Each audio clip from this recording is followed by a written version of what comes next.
सत्याग्रह की ये मुश्किल रात पता नहीं कब खत्म होगी। राजघाट पर बड़े छोटे सभी नेता जमे थे। करप्शन के खिलाफ सरकार को जगाना था, लेकिन बीजेपी के बॉस तो खुद खर्राटा भर रहे थे। गडकरी जी भरपेट खाने में यकीन रखते हैं और खाने के बाद नींद तो आएगी ही, लिहाजा खामोश गडकरी जी सो रहे हैं। कहीं नींद न टूट जाए, एसी की ठंडी हवा में आराम फरमाने वाले गडकरी जी यहाँ पंखे की गर्म हवा से काम चला रहे हैं। मजबूरी है, सियासत जो न कराए।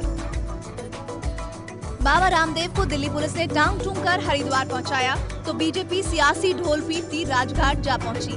पूरी रात का सत्याग्रह चालू हो गया।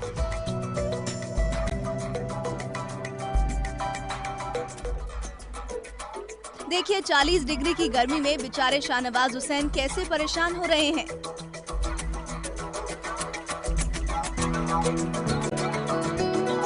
आइसक्रीम से सियासी गर्मी का मुकाबला कर रहे हैं। आइसक्रीम के फ्लेवर का तो पता नहीं, लेकिन ठंडक से शाहनवाज जी को रात काटने के लिए थोड़ी तरावट जरूर पहुंची। शाहनवाज जी ने आइसक्रीम पर हाथ साफ किया तो बेचारे कार्यकर्ताओं के मुंह में भी पानी आ गया। लिहाजा सत्याग्रह स्थल थोड़ी देर के लिए पिकनिक स्पॉट में तब्दील हो गया। आइसक्रीम खूब खप रही थी। सियासी फ्लेवर में वनीला, चॉकलेट, स्ट्रॉबेरी के फ्लेवर खूब घुल रहे थे। आइसक्रीम के रैपर भी जहां तहां बिखरे पड़े थे। लिहाजा भगवा फ्लेवर की राजनीति करने वाले भारतीय जनता युवा मोर्चा के अध्यक्ष अनुराग ठाकुर ने सफाई अभियान चालू कर दिया।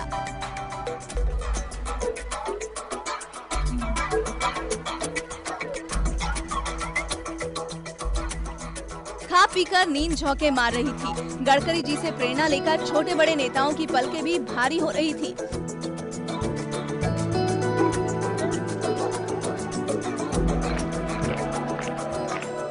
लिहाजा वक्त था सरकार के साथ साथ कार्यकर्ताओं को भी जगाने का। जिम्मेदारी ली सुषमा स्वराज ने। ललकारा की वीर जवानों, रात अभी बाकी है, जागते रहो।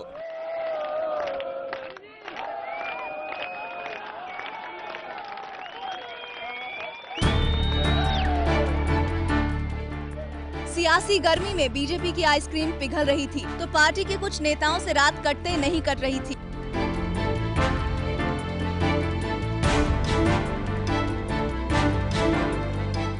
दिन में प्रेस कॉन्फ्रेंस में अरुण जेटली ने पानी पी पी कर कांग्रेस को कोसा था, लिहाजा हलक अभी तक सूख रहा था। रात गहरा रही थी और 2:30 बजते बजते जेटली जी ने ठान लिया था कि अब यहाँ से निकल जाने में देरी नहीं करनी है। देखिए अरुण जेटली जी सत्याग्रह को नमस्कार करके बाकी रात के लिए घर निकल पड़े। थोड़ी देर तो हाथ पांव सीधे कर लूं। जेटली जी राजघाट से फुर हुए तो सुषमा स्वराज ने भी मौका लपक लिया। दिन में जेटली के साथ साथ सरकार को जगा रही थी, लेकिन यहाँ खुद जागना पड़ रहा था। सो अगली गाड़ी सुषमा जी की दौड़ी। इसके बाद तो एक एक कर नेता वहाँ से चलते बने।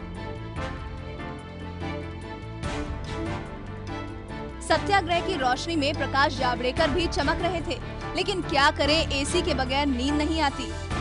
सो सत्याग्रह को किया सलाम और आधी रात को घर का पकड़ लिया रास्ता। पिछली रात रामलीला मैदान में हुई घटना के विरोध में बीजेपी ने 24 घंटे का सत्याग्रह यहाँ राजघाट पर शुरू किया था। जिस जोशो खरोश के साथ यह सत्याग्रह शुरू किया था, वह जोशो खरोश आधी रात के बाद ठंडा पड़ता नजर आया। कुछ नेता आधी रात के बाद यहाँ से एक एक करके जाते हुए नजर आए और कुछ नेता और कार्यकर्ता यहाँ पर खड़े हुए आइसक्रीम खाते हुए भी नजर आए। ऐसा लग रहा था कोई सत्याग्रह स्थल नहीं, यहाँ पर कोई पिकनिक स्पॉट हो। पूरी रात बीजेपी का सत्याग्रह ऐसे ही हिलते डुलते चालू रहा। आधे नेता तो रात में ही खिसक लिए थे। जो बचे वो बेचारे सुबह सुबह आंखें मलते वहां से घर लपके। एक दिन पहले पूरा दिन बीजेपी सरकार की चूल्हे हिला रही थी और एक दिन का सत्याग्रह उनके नेताओं को परेशान कर गया। दिल्ली से विनय सिंह के साथ ब्यूरो रिपोर्ट।